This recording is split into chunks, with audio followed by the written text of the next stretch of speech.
오늘 우리에게 주신 하나님의 말씀은 시편 127편 1절에서 5절 말씀입니다. 여호와께서 집을 세우지 아니하시면 세우는 자의 수고가 헛되며 여호와께서 성을 지키지 아니하시면 파수꾼의 깨어 있음이 헛되도다. 너희가 일찍이 일어나고 늦게 누우며 수고의 떡을 먹음이 헛되도다. 그러므로 여호와께서 그의 사랑하시는 자에게는 잠을 주시는도다. 보라, 자식들은 여호와의 기업이요 태의 열매는 그의 상급이로다. 젊은 자의 자식은 장사의 수중의 화살 같으니 이것이 그의 화살통에 가득한 자는 복되도다. 그들이 성문에서 그들의 원수와 담판할 때에 수치를 당하지 아니하리로다. 오늘 이 말씀에 많은 은혜 받으시기 바랍니다.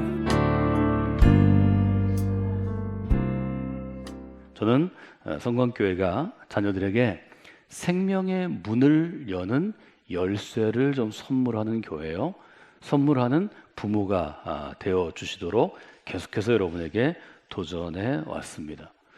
우리에게 생명의 문을 여는 곳이 바로 교회 공동체입니다. 이것은 복음서에서 예수님께서 분명히 도전하신 것입니다.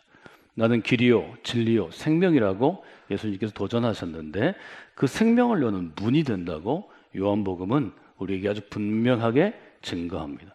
이 점을 여러분들이 마음 가운데 가지시는 분들이 되시면 좋겠습니다.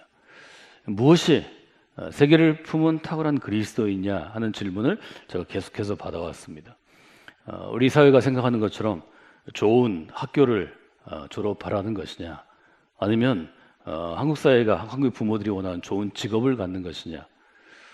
세계를 품은 탁월한 그리스도인이라는 설명을 할 때 저는 여러분에게 세 가지 영역을 설명해 드렸습니다.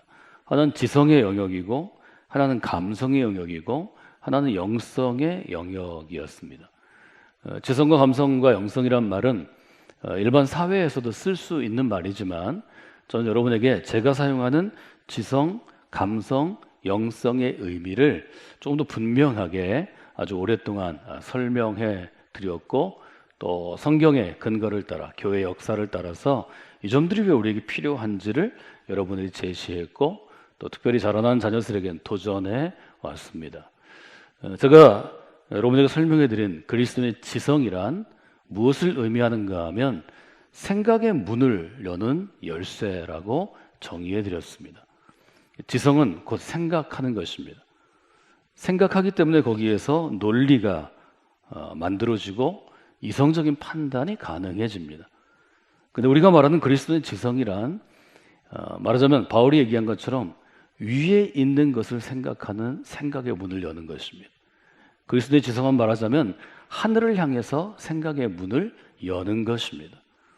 우리가 교회 안에서 생명의 문을 여는 열쇠가 그리스도임은 누구나 아는 것입니다. 그리스도는 구원자가 되십니다. 그러나 십자가의 그리스도를 받아들이는 것은 교회 안에 있다고 되는 것이 아닙니다. 십자가에 있는 그리스도께서 우리에게 주시는 생명의 길, 이 구원의 길은 하늘을 향하여, 하나님의 보좌를 향하여 내 눈이 열릴 때 가능한 것입니다. 말하자면 믿음 있을 때 가능한 것입니다.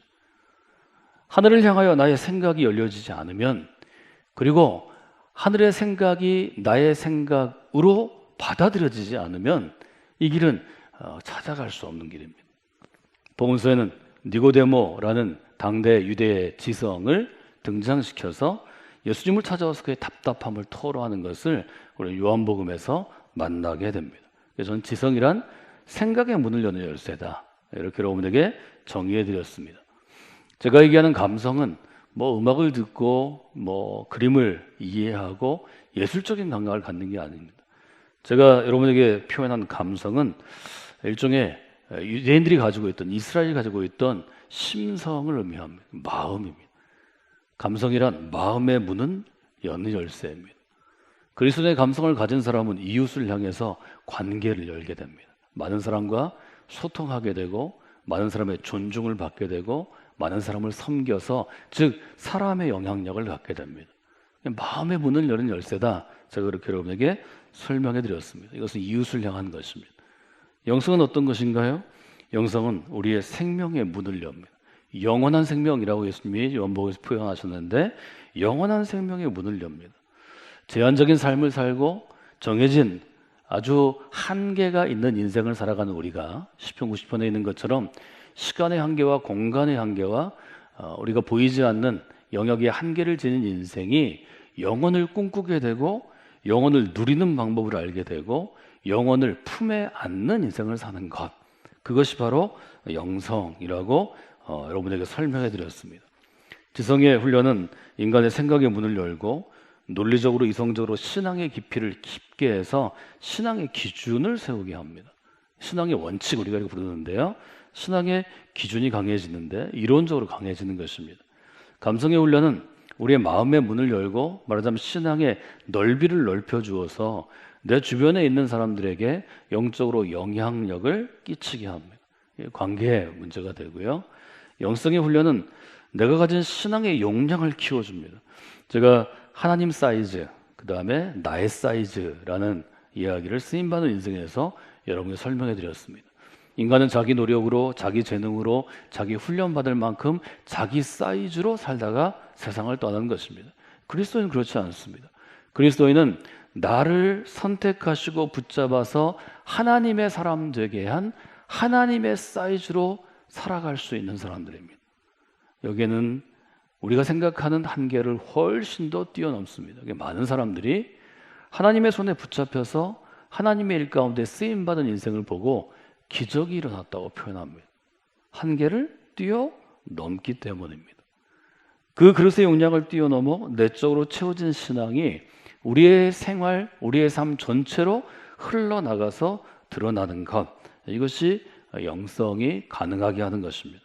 그래서 지성과 감성과 영성이 균형 잡힌 그리스도인으로 세워지는 것이 바로 탁월한 그리스도인이 되는 것이고 또 세계를 품은 그리스도인이 되는 것이다 하는 것을 제가 기회 있을 때마다 여러분과 여러분의 자녀들에게 설명해 드렸습니다. 영성에 대해서는 다양하게 서 있는 위치에 따라 영성을 바라보는 일종의 신학자의 위치에 따라서 정의할 수 있습니다. 근데 가장 많은 사람들이 인용하는 영성의 근거는 빌립보서 2장으로부터 출발합니다. 빌립보서 2장 5절에 보면 아주 분명하게 바울 사도가 얘기하죠. 너희 안에, 여러분 안에 이 마음을 품으십시오. 이 마음은 그리스도 예수의 마음입니다. 유대 지혜를 따라, 랍비의 전통에 따라 토라를 해석하고 토라를 설명하고 토라를 실천하며 살아갔던 그의 삶 가운데 가장 그를 하나님의 사람 되게 만든 것은 그리스도의 마음을 자기의 중심에 품는 것이었습니다. 그러므로 우리가 갖고 있는 진정한 영성은 그리스도의 마음을 우리 중심에 품을 때 시작되는 것입니다. 그리고 그것이 무엇인지를 바울은 계속해서 설명합니다. 그는 근본 하나님의 본체셨습니다. 그러나 하나님하고 동등하게 되는 것 혹은 동등함을 취하는 것을 당연한 것으로 여기지 아니하시고 그는 자기를 비웠습니다. 영성은 비우는 것입니다. 인간은 채우는 본성을 갖고 있죠. 누가 뭐라고 얘기하지 않아도 인간은 기본적으로 저나 여러분은 채우려고 합니다. 인간은 채우는 것이 본성인데 바울은 평생을 살아가면서 비우는 것, 비우라 하는 명령을 배우게 됩니다. 예수님은 어떻게 자기를 비웠나요? 종의 형체를 가짐으로, 사람들과 같이 되심으로, 사람의 모양으로 나타나심으로. 그래서 우리가 육신의 모양을 입다 그래서 성육신 이렇게 표현하죠. 두 번째 중요한 단어는 낮추다입니다. 그리스도는 자기를 낮추십니다. 영성의 두 번째 키워드는 낮추다입니다. 근데 스스로 자기를 낮추는 것, 이게 영성으로 훈련받은 사람의 출발점이 될 수 있다는 거죠. 세 번째는 복종하다. 죽기까지 복종하셨으니. 우리가 왜 예수 그리스도를 통해 생명의 문을 열 수 있다고 고백하고 확신하고 실제로 그 문을 여는 사람이 예수님 때로부터 지금까지 이어지는 것입니까? 그것은 예수님께서 십자가에 죽기까지 복종하셨기 때문이라는 거죠. 영성의 핵심은 비우다, 낮추다, 복종하다라고 말씀드렸습니다. 저는 여러분에게 영성에 대해서 이렇게 정의해 드렸습니다. 영성이란 나의 삶의 중심에 그리스도의 마음을 품어서 삶 전체에서 그리스도를 닮아가는 것입니다. 여러 사람들이 영성에 대해서 얘기할 수 있겠지만 빌립보서를 통해서 저는 영성이 나의 삶의 중심에 그리스도의 마음을 품는 것입니다. 나의 삶의 모든 부분을 통하여서 그리스도를 닮아가려고 노력하는 것입니다. 여러분들이 성경교 믿음의 공동체 가운데 이런 영성의 훈련이 분명하게 있는 그런 인생들이 되시기를 원합니다. 왜 제가 영성에 대해서 이런 그리스도 영성을 품으라 혹은 가지라 이렇게 하면 되는데 훈련이란 말을 쓸까요? 이게 부담스러운 말이죠. 히브리서 11장 12장에서 이 훈련에 대해서 저희가 함께 나누었는데요. 왜 그런가 하면 우리가 본성으로 태어난 것, 한자어로 표현하면 내재되어 있는 것, 내 안에 태어날 때부터 갖고 있는 것은 훈련받지 않아도 그대로 합니다. 채우려 하는 것, 높은 자리에 앉으려 하는 것, 주는 것보다 받으려 하는 것, 이런 것들은 훈련할 필요가 없습니다. 내 본성을 거스리는 것은 훈련을 받아야 합니다. 말하자면 내 안에 없는 것은 훈련을 받아야 합니다. 인간의 본성이 없는 것은 훈련을 받아야 합니다. 그래서 하나님께서는 교회 공동체를 통하여서 우리의 영성을 다듬는 것이다. 이렇게 여러분들이 생각하시면 좋을 것 같습니다. 자기를 낮추는 것, 다른 사람을 나보다 먼저 섬기려고 하는 것, 다른 사람의 짐을 좀 내가 져주는 것, 다른 사람을 나보다 더 높게 평가하고 인정해주고 존중해주는 것, 순종하는 것, 이런 것들은 본성을 거스리는 행위이기 때문에 신앙의 훈련을 통해서만 가능한 것입니다. 그것이 교회 공동체를 통해서 우리에게 주어지는 것입니다. 원래 나의 것이 아니지만 비본성적인 것이지만 그리스도께서 내 안에 심으셔서 내게 있는 것처럼 옷 입는 것, 이것을 우리가 영성의 훈련이라고 볼 수 있습니다. 가정은 저희가 함께 읽은 시편 127편은 우리의 영성이 자라나는 땅과 같다고 표현합니다. 자녀들의 영성이 자라나는 땅이 바로 가정입니다. 127편 이렇게 시작하죠. 여호와께서 집을 세우지 아니하시면 세우는 자의 수고가 헛됩니다. 저는 시편 127편을 여러분과 함께 묵상하면서 가정은 하나님께서 직접 세우신 기관입니다. 이렇게 정리를 해드렸습니다. 가정은 하나님이 직접 세우셨다는 것입니다. 여호와께서 성을 지키지 아니하시면 파수꾼에 깨어 있음은 헛된 것입니다. 여호와께서 성을 지켜야 그 성이 지켜진다는 것입니다. 그래서 저는 여러분에게 가정은 하나님께서 지켜주시는 공동체입니다. 이렇게 정의를 내드렸습니다. 하나님이 세우시고 하나님이 지켜주시는 이 가정을 하나님이 직접 디자인하셨다는 것, 이것이 시편 127편 1절과 2절의 가장 중요한 교훈입니다. 이 가정에서 자라나는 아이들은 여호와의 기업과 같고 태의 열매는 그의 상급이고 젊은 자의 자식은 장사의 수중의 화살 같고 그의 화살통에 가득한 복이 될 것이다 하는 것들은 가정을 향한 하나님께서 우리에게 주시는 귀한 교훈이라고 볼 수 있습니다. 가정을 신앙 훈련의 장으로, 가정을 교회 공동체로 세우려고 노력해야 합니다. 또 자녀들이 장성해서 여러분의 품을 떠난 가정들이 저희 교회에도 많이 있습니다. 이런 분들은 품을 떠난 자녀들을 품고 특별히 기도하는 시간으로, 하나님의 도움을 요청하는 시간으로 잘 활용하시면 좋겠습니다. 그 아이들이 가정을 이루고 여러분의 손주들이 지금 자라나고 있을 것입니다. 그 손주들을 향해서 여러분이 영혼을 책임지고 기도하는 기도의 사역자들이 되셔야 합니다. 늘 여러분에게 말씀드린 것처럼 자녀들은 부모의 잔소리 혹은 부모의 훈계 딱 붙잡고 30분, 3시간 얘기해서 뭘 배우는 건 아닙니다. 자녀들이 가장 많이 배우는 것은 기억입니다. 저 신명기 32장을 여러분에게 인용하고 좀 암송하시도록 요청했습니다.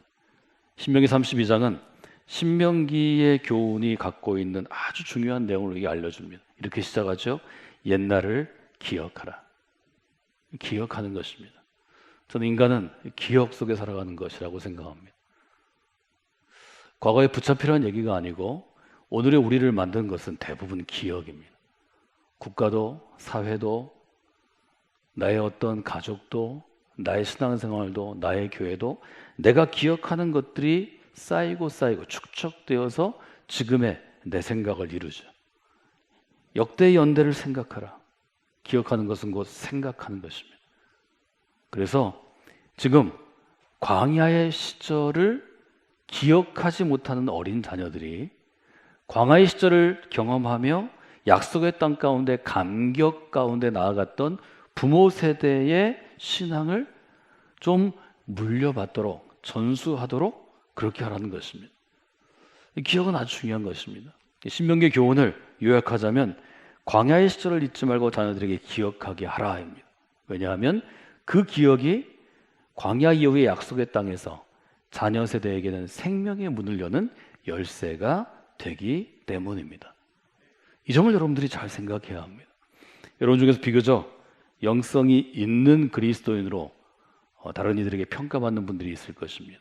여러분이 예배하는 자세, 여러분이 목회자를 섬기는 자세, 여러분이 교우들과 함께 교제하는 것, 여러분의 삶에서 그리스도인으로서의 모습을 직장이나 가정이나 개인 생활에서 드러내는 것, 여러분이 훈련돼서 되는 모습들이 많이 있지만 많은 경우에는 여러분의 부모나 여러분이 존경하는 어떤 그리스도인의 삶에서 배운 기억들이 많습니다.